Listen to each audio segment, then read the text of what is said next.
పాయల్ శంకర్ గారు, leader of the house. Speaker sir, పెద్దలు శ్రీనివాస్ రెడ్డి గారు శాసనసభ్యులుగా, మంత్రిగా, ఇదే సభలో స్పీకర్గా సుదీర్ఘమైన అనుభవం వారికి ఉన్నది. మాజీ ముఖ్యమంత్రి చంద్రశేఖరరావు గారితో కలిసి పనిచేసిన సుదీర్ఘమైన అనుభవం కూడా వారికి ఉన్నది. అయితే ఇక్కడ వారు కొన్ని విషయాలు మరి సందర్భంగా గుర్తు లేదో రాలేదో నాకు తెలీదు. వారికి మీ ద్వారా గుర్తు చేయదలుచుకున్నాను.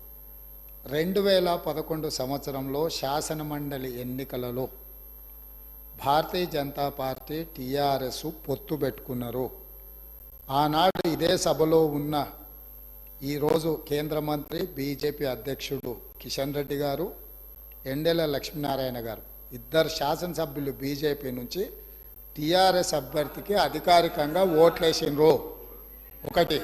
రెండవది, ఆనాడు ముగ్గురు టీఆర్ఎస్ ఎమ్మెల్యేలు కిరణ్ కుమార్ రెడ్డి గారికి ఓటేసిండ్రు. ఆ ముగ్గురు ఎవరంటే ఏనుగు రవీందర్ రెడ్డి గారు, కావేటి సమ్మయ్య గారు, కల్వకుంట్ల విద్యాసాగర్ రావు గారు. ఆ ముగ్గురు టీఆర్ఎస్ అభ్యర్థికి ఓటేయకుండా కిరణ్ కుమార్ రెడ్డి గారికి మద్దతు ఇచ్చినందుకు చంద్రశేఖరరావు గారు వారిని పార్టీ నుంచి బహిష్కరించడం జరిగింది.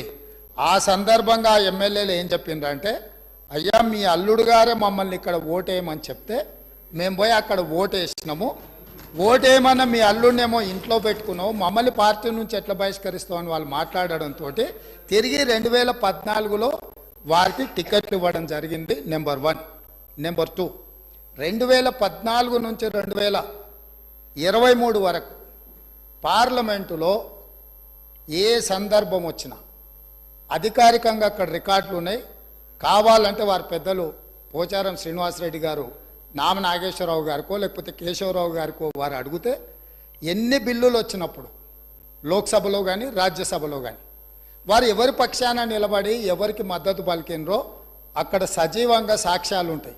3 తలాక్ కావచ్చు, 370 ఆర్టికల్ కావచ్చు, రైతు వ్యతిరేక నల్ల చట్టాలు కావచ్చు, జిఎస్టీ కావచ్చు, నోట్ల రద్దు కావచ్చు, ఇట్లా చెప్పుకుంటూ వెళ్తే కొన్ని వందల బిల్లులు లోక్సభలో రాజ్యసభలో వచ్చినప్పుడు టీఆర్ఎస్ పార్టీ స్పష్టంగా ఒక సందర్భంలో రాజ్యసభ సభ్యుడు అక్కడ బిల్లు ఉన్నదంటే ప్రత్యేకమైన విమానం వేసుకొని పోయి మోడీ గారికి అనుకూలంగా ఓటేయడం జరిగింది. Bharatiya Janata party, BRS, BJP ఒకే రకమైన ఆలోచన విధానంతో గత 10 సంవత్సరాలు ప్రభుత్వాలను కలిసి నడుపుకున్నారు. వాళ్ళిద్దరు కలిసి చర్చించుకున్నారు. ఇంతెందుకు, వాళ్ళ పార్టీ అంతర్గత విషయం ముఖ్యమంత్రి గారిని మార్చాలని ఇక్కడ చాలామంది మాజీ మంత్రులు చంద్రశేఖరరావు గారిని దించేసేయాలి, తారక రామారావు గారిని ముఖ్యమంత్రిని చేయాలని చెప్పి ఆ మంత్రివర్గంలో ఉన్న వాళ్ళే చంద్రశేఖరరావు గారి మీద అవిశ్వాసం ప్రకటించి తారక రామారావు గారిని ముఖ్యమంత్రిని చేయండి అని వాళ్ళు మాట్లాడినరు.